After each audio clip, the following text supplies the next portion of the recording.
I didn't see you coming. Good afternoon, everyone. Welcome to the Riverfront Redevelopment Authority meeting of February.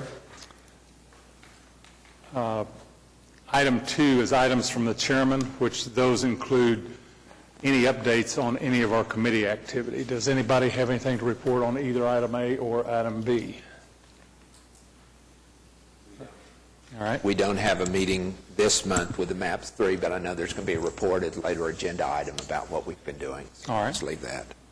Okay, then we'll move to item 3, which is the meeting minutes of January the 22nd. Move approval. Second. Any corrections or additions? If not, please record your vote. Item is approved. Item 4 is the consent docket.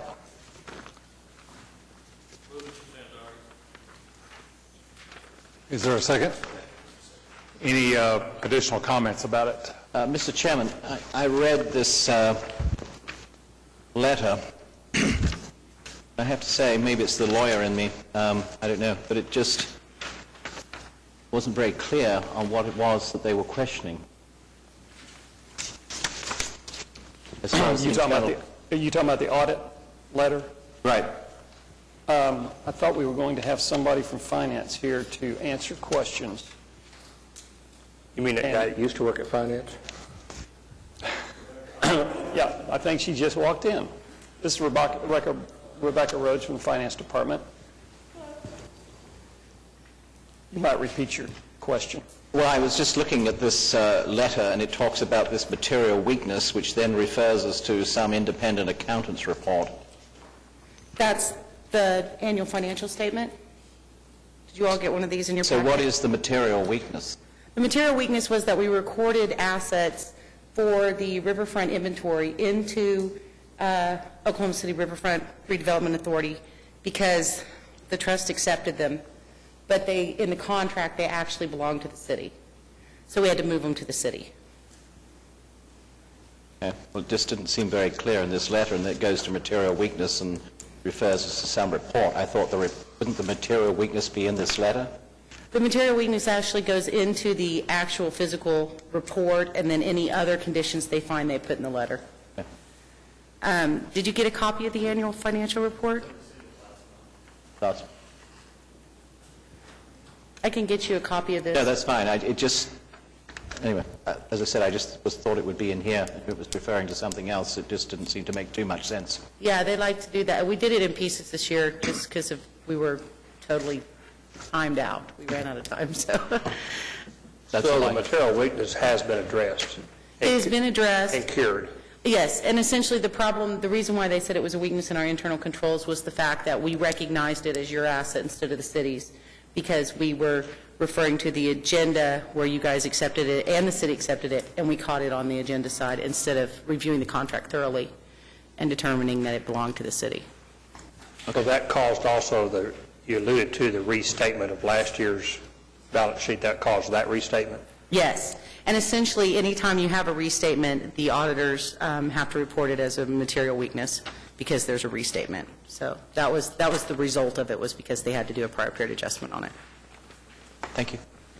I think I'm in the same report on page 11. I noticed this significant drop, and I understand depletion, in sand mining and oil and gas royalty income. Some of that could be timing, but do we have those recorded as depletable assets on our balance sheet? Our oil and gas reserve, our oil and gas and our sand mining assets, they're not recorded as assets, are they? There's cash recognized. No, just cash recognized. We're down, annualized, it appears we'll be down like, that's 200 versus 260, so $60,000, $70,000. Are we going to continue to drop $60,000 or $70,000 a year? Somebody ought to consider that in their budgeting process, I guess. That's pretty significant. And I didn't know whether it was price-based or volume-based, but I'm sure people are watching that. But it's impacting our cash flow quite a bit. I think it has a lot to do with the construction industry too. The sand mining does, Right. they say. So as it goes down, it declines. That's a Our good revenue point. goes down. So it's volume based in that regard. And the land where that sand mining is happening, the land that we own is still on the books as assets, so I did want to clarify that. We do have assets on the books where that's happening at, because we own the land, but it's not held as an But investment. we don't accrete depletion or recognize, we don't have like a $2 million worth of sand on the books. No, because we consider... It's just the physical surface land that's on the books. Yes, because we consider the land not to be an investment, but to be held as an asset, and that the sand mining and oil and gas revenue are kind of extraneous to that. It's supplemental, but it's not the purpose that the land is owned for. It's a good answer. Wayne, I think in reality, we probably have not had any assessment on some of how much those veins Well, contain. it'd probably be improper in city type of county to capitalize that. I mean, I didn't know, so. Any other comments, questions? We have a motion to approve in a second. Please record your vote. Item is approved. Move to primary agenda items. Item A is to receive the interim financial statements for the period ending December 31st, 2012. Move approval. Moved and seconded. Any comments from anyone? If not, please record your vote. Item is approved. Item B is to receive the Oklahoma River Maintenance Projects update. Mr. Vice Chairman, Paul Bronson from the Public Works Department is here to give us a brief report about maintenance projects. Good afternoon. You have this month's Oklahoma River Maintenance Report in front of you, and I'll be happy to answer any questions that you might have. Yes, sir. Paul, on the one here, the first one, the Eastern Avenue Dam hydraulic cylinder rehabilitation, Yes, sir. you've got scheduled to complete on March 11th. That's correct. But if I read the coming events on the Eastern Basin, there's an event schedule before then. Did I read it wrong? Mike Knopp is here. He might be able to address that. Mike, I don't know if you were listening to Trustee McAtee's question about an event on the river prior to March 11th. There was an event scheduled with OCU, but that due to the uncertainty of whether or not we were going to have water by then, they're going to have that event at the exchange-based facility. But We thought there was an April event. there is an April event, yes. Okay, so the March OCU event's been moved to the other? Yes. Okay, so we don't have a problem with no water and... Okay. I think there's always a problem with no water. Right. We have a motion second on this one. Any other comments or questions? If not, is there a motion to... Second. Been moved and seconded. Please record your vote. Thank you, Paul. Thank you. Item C, receive update from City Care, Inc. on operations improvements at Crystal Lake. Mr. Vice Chairman, Larry Bross with City Care is here, and I think he's prepared to make a few comments. And this item is actually related to the next one as well. Larry Bross with City Care. Just a quick history of our involvement with Crystal Lake. We have a tutoring program called Whiz Kids. It has about 17 years running now. We have 1,400 volunteers working with inner city children in our city. And we started going out to Crystal Lake about 9 years ago. And we take all of our tutors and all of the kids out there, over 1,000 people at a time, and just have a big-time fishing and fishing clinics and police helicopter, rumble, getting these kids from the inner city to enjoy the outdoors in Crystal Lake. We were very good friends with the Big Bass Charities guy that started that, Larry Stinchcomb. Unfortunately, Larry died several years ago. And after his death, we observed just basically that the lake was becoming a dumping ground. I brought some pictures that we might look at, and it grieved us to see what this beautiful potential best-kept secret in Oklahoma City could be as we started going around the lake and seeing what was going on with the trash and everything. With the help of Brian Maughan, District 2 County Commissioner, we were able to pick up, and we counted them, I didn't, but Brian did, 2,200 tires, enough shingles to fill up several dump trucks, and there's a hot tub. Couldn't get anybody to take that. We have fenced the lake. and we'll have a 24-hour security guard. This is the entrance going into the lake. And we have wonderful trees, the grant with the Boys Trust, been able to plant trees and sub-irrigate these right here.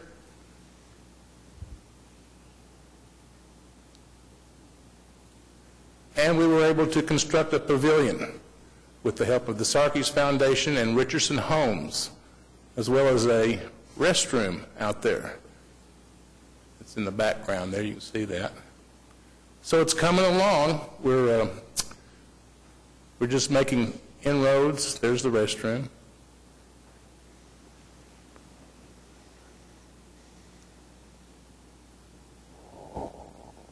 There's a beautiful dock that's out there that the Wildlife Department keeps that lake stocked. This is the north side of the lake. We call it our primitive side, showing the potential for scouts to come out. And there's our archery course. There's the raised platform for the hunters that like to practice getting their deer blinds. And then we have a static course, which is just on the east side of that, where we're really constructing a first-class archery course for the students of Oklahoma City, because didn't realize that 400 schools in Oklahoma have archery. We've done a lot more out there since these pictures were taken, but just to show that this is going to be a place where the kids from Oklahoma City can come out and enjoy the outdoors. Our goal is to make it outdoor educational versus outdoor recreational. Don't want a soccer field, don't want a basketball court. Just get people to come out and observe wildlife. This is a tree. This is poison ivy. Don't get in that. And so we were just here to ask the River Trust for some assistance in the upcoming year. We feel like we've made a lot of progress out there, and feel like we would like to be good partners with the city and the River Trust. Thank you. Questions or comments? I have one more comment. Okay. If you'll notice this picture right here, this is over the east side. This is the encroachment that's coming towards the west of apartment complexes. And I always use this analogy, a micro-analogy. If somebody years and years ago hadn't said Central Park, this is going to be a park, that would probably all be buildings and skyscrapers. So our philosophy is maybe we can keep Crystal Lake pristine and just for outdoor recreation education.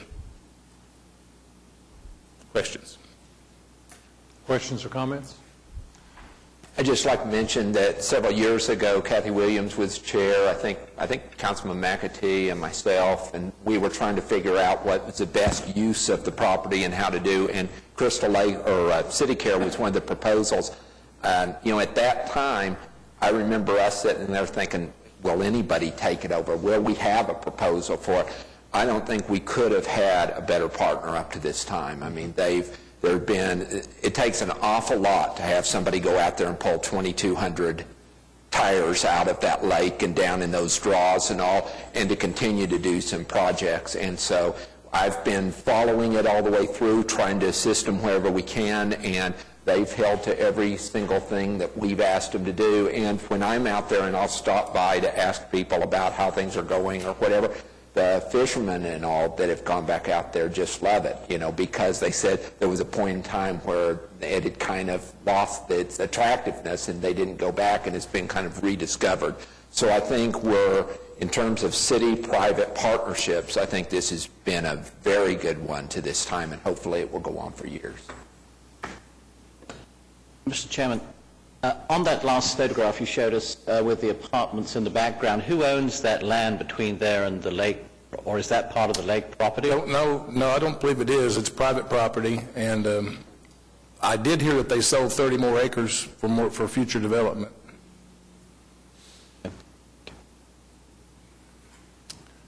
Any other comments from anyone? If not, then is there a motion to receive that? So moved. Been moved and seconded. Record your vote.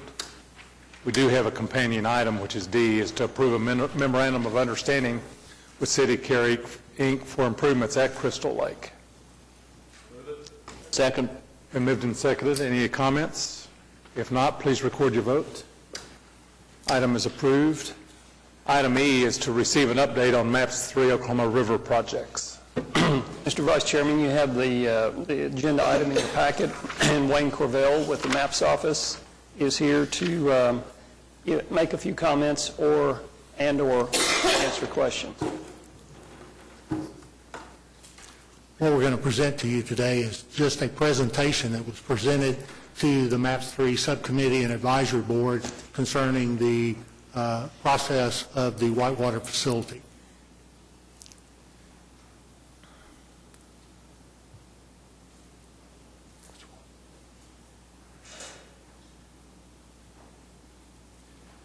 This is just a slide of the conceptual plan for the Whitewater facility. What you're looking up towards the north and to the east is where the drainage channel comes off of the river. So when you come up to the west portion where it says entry building, that is basically where 5th Street and Phillips comes in now. That will be the main entry building. That's where you'll pay a fee for using the facility. That's where you'll have locker rooms, restrooms to change clothes if you're going to participate in the facility. Then below that, where it says future building, that is exactly what it is. It could be a future pavilion, could be a snack area, or it could actually be a full-blown restaurant, depending on the budget. If you kind of cross over, there's kind of an orientation pavilion there. That's where newcomers, beginners, will be oriented towards whether they're in a raft or a kayak, be taught a little bit about how to maneuver the whitewater, and then right above that is the raft storage area. You also notice on the east end there is another building that's called raft storage. That building is more going to be situated for some of the expert competitors. It will be for people that frequently use the facility, where they can go direct to that building and enter in the pond there. You'll notice you have a bottom pond and an upper pond. The water will be pumped up into the other upper pond and then free flow down. There's a conveyor belt there that whether you're in a kayak or a raft, you'll ride up the conveyor belt to the upper, and then you'll either go down the recreation channel or the competition channel. This is just a concept of what the channel may look like.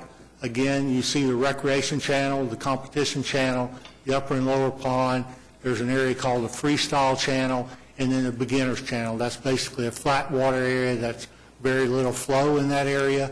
It just kind of gives you an idea on the lower section. Part of the screen there gives you a section through the pond at its widest point. This is just kind of a concept of some of the landscaping that might occur. The landscaping is going to coincide with what best grows in this area. It will also coincide with other landscaping within the Boathouse District, and it also will work around the type of events that may occur here, both competitive and beginner type events.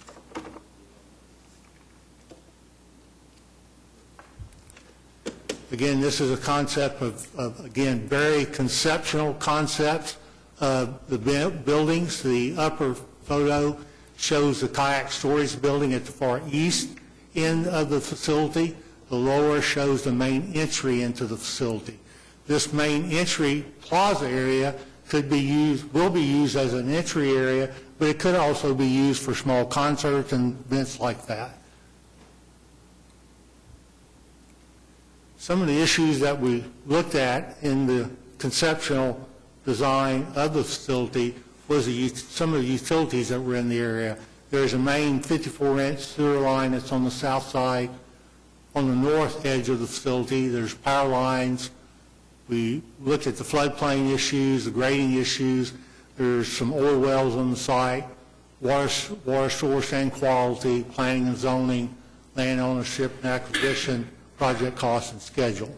We'll kind of see some of these as we go through quickly. Again, this is a sanitary sewer running along 5th Street. There is an existing 54-inch sanitary sewer.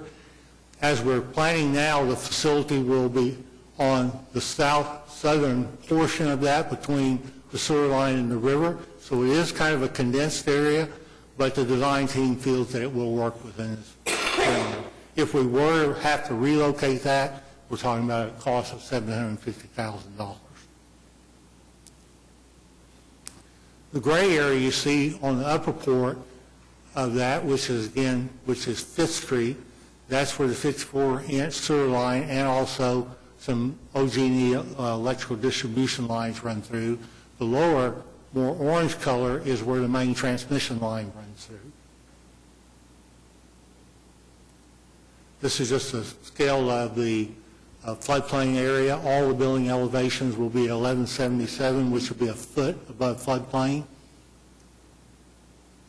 the 100-year floodplain. Again, this just shows the geometric constraints are constrained, so it is a condensed area. There is not enough cut and fill in the area, so we will have to bring fill into the area.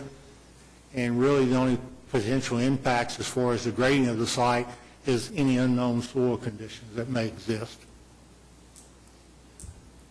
Like I said earlier, there is 3 or 4 oil wells on the site, so we'll have to evaluate those, determine if they need to be recapped or if there is any contaminated materials that have to be removed from the site. Also, there's been a lot of discussion about the water source and what water we will use, both to fill the white water facility initially and also how we refill it on a daily basis. Right now, we're anticipating using municipal water and possibly a water well to do the daily refill.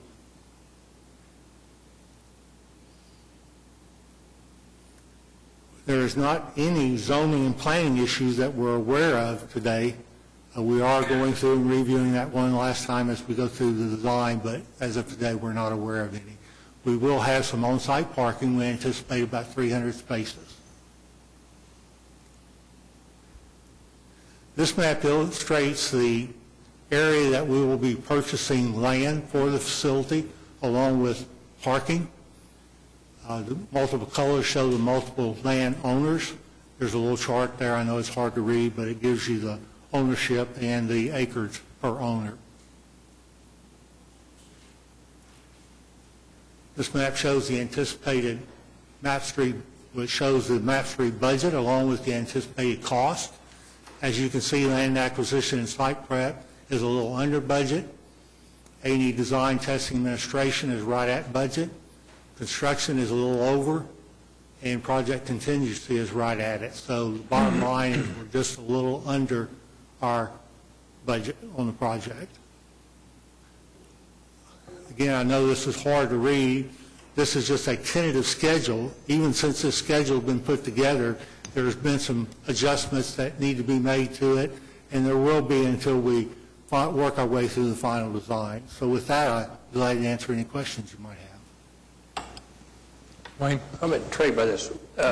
We put fresh water in there, right? Correct. And if I remember that watching this thing on the South Carolina, North Carolina, where's that project that's kind of like this that you see on TV all the time? Somewhat. The facility Doesn't will it just have... go bone dry every now and then?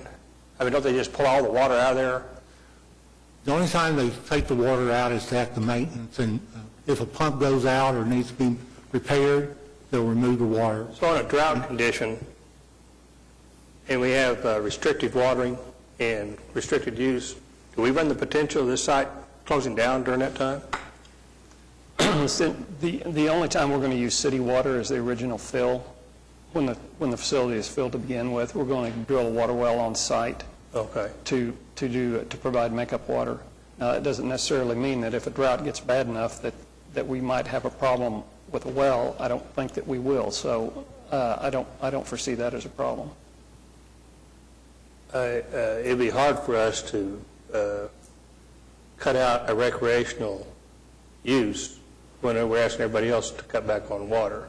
You know, so I didn't know whether you'd hate to have this thing and then all of a sudden we may still have a drought. We don't know, but you'd hate to get to the point where we have to close this facility because of water rationing.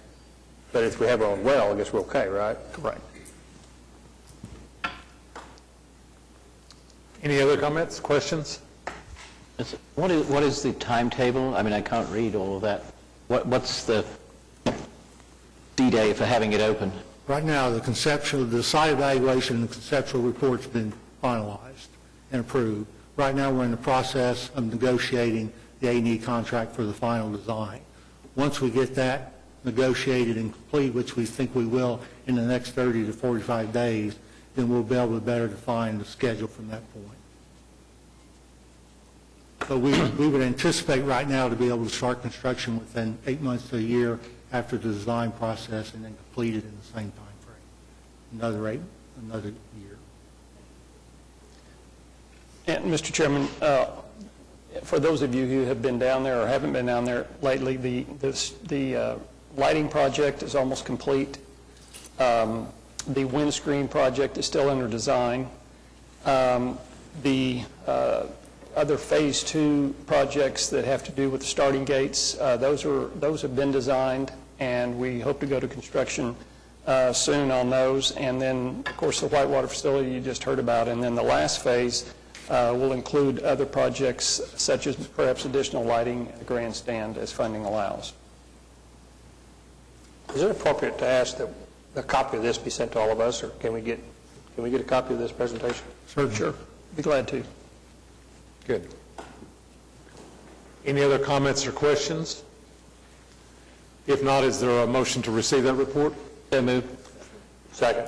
Been moved and seconded. Record your vote, please. Item is approved. Item F is to approve agreement with Steve Allen on the agricultural lease on Riverfront Redevelopment Authority property near Sooner Road between Northeast 23rd and Northeast 36th. Move approval. Been moved and seconded. Are there any comments? This guy's been doing this for like Quite a while. Yeah. Please record your vote. Item is approved. Item G is to ratify actions of the Oklahoma City Council in approving change order number 1 for Oklahoma River Bricktown Canal connection, Zone G Canal, north to the southern terminus of the Bricktown Canal, a decrease of $235,813.75. I'd like to move because I've never approved a negative change order before. I second that. We'll let you do that. Comment. Been moved and seconded. Are there additional comments? Please record your vote. Item is approved. Item 6 is the claims docket. Any? Second. Been moved and seconded. Any comments or questions? If not, please record your vote. Item is approved. Additional items, comments by the staff. We have our Redevelopment Authority report. Pat?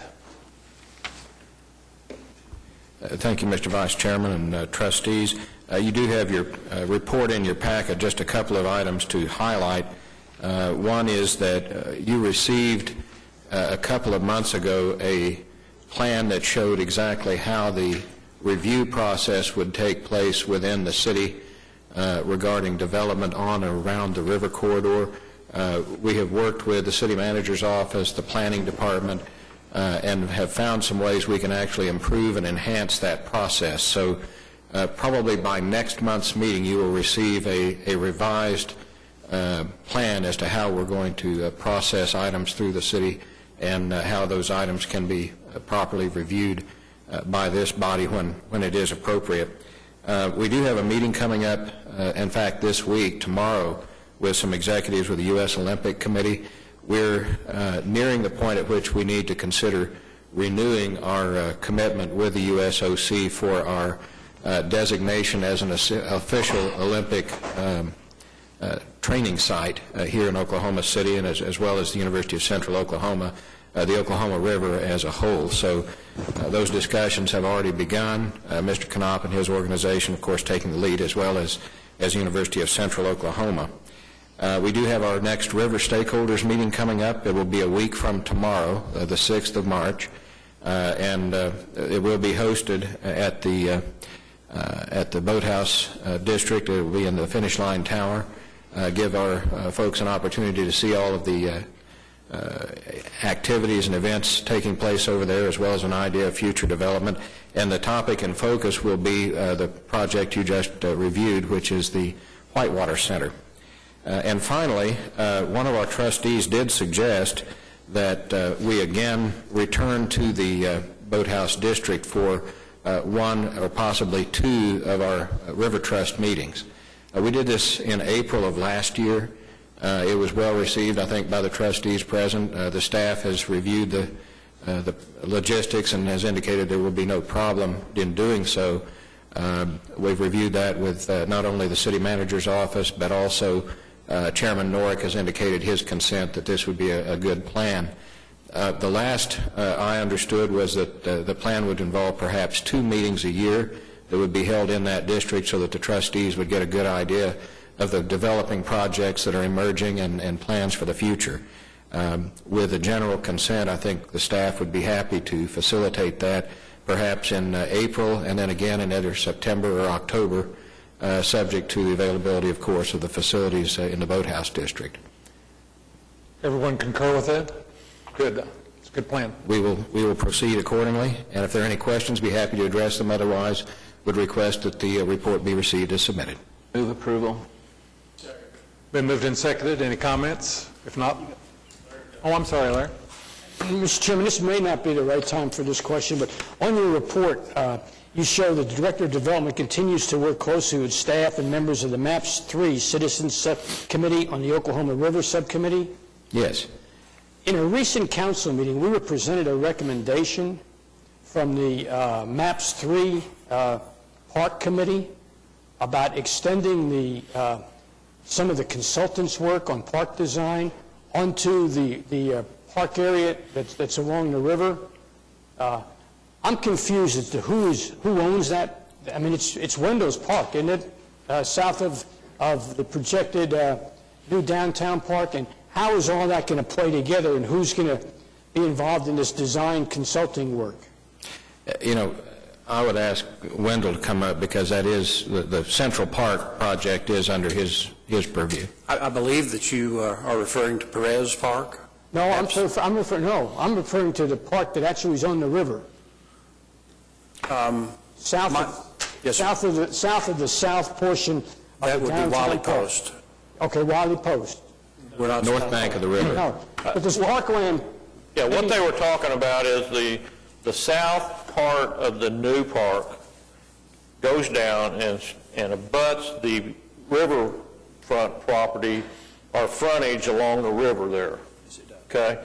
And there was a discussion about the design work for the new park itself and also giving some recommendations or doing something that would bleed some of that design over so that our frontage on the river would look something like the park. Is that kind of what you understood it to be? And there was a question about, are they talking to anybody in the Parks Department or river or whatever? Well, first of all, just to clarify, Wiley Post Park is on the north and south side of the river at that point. So there's a portion on the north side that is actually Wiley Post. But yes, we are talking with that consultant. We've had several meetings with them, and we do want to coordinate the bond issue project that we have scheduled for Wiley Post Park with the design of the new park. We think that's necessary, and we will do that. Okay, now, as a river trustee, do we get involved in that at all or not? Oh, yes, sir. We would bring that to you before we began any development. That's according to the procedures that we have clarified with you recently. Thank you. It's a bond project, but it's on River Trust Authority land. Thank you, Wendell. Pat, any other comments, questions? Is there a motion to receive that report? Been moved and seconded. Record your vote. Item is approved. Thank you. Anyone on the trust have any additional items? Anyone in our audience like to bring anything before the trust? If not, I'll accept a motion for adjournment. Thank you. Thanks for keeping me out of trouble.